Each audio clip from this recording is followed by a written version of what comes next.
même si condamné est de fait, pas possible pour lui d'être candidat. Guillaume Soro, président de Génération et Peuple Solidaire, GPS, compte aller jusqu'au bout pour prendre part à l'élection présidentielle de 2020.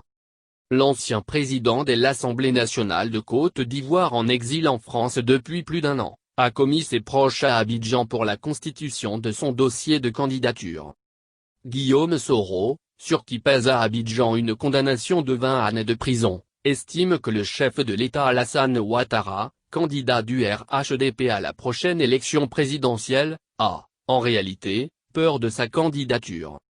C'est la raison qui justifie, selon Guillaume Soro, le fait que le directeur général des impôts, Ouattara Siabou, refuse de lui établir son attestation de régularité fiscale avec tous les documents requis pour candidater au scrutin présidentiel d'octobre prochain. Le député de Ferkes-Edougou dénonce avec véhémence le dilatoire du directeur général des impôts, qui, sollicité pour lui établir une attestation de régularité fiscale avec tous les documents requis à cet effet, donne dans des atermoiements incompréhensibles et indignes d'une administration qui se veut neutre et au service du peuple.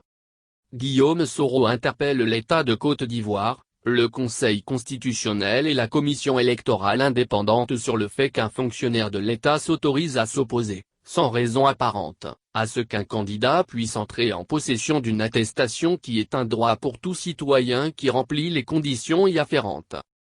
Enfin, le président de GPS qui affirme depuis la France avoir pu entrer en possession de ses certificats de nationalité et casier judiciaire en plus de son extrait d'acte de naissance, grâce à des magistrats courageux, n'entend pas laisser ce qu'il qualifie de forfaiture, sans suite.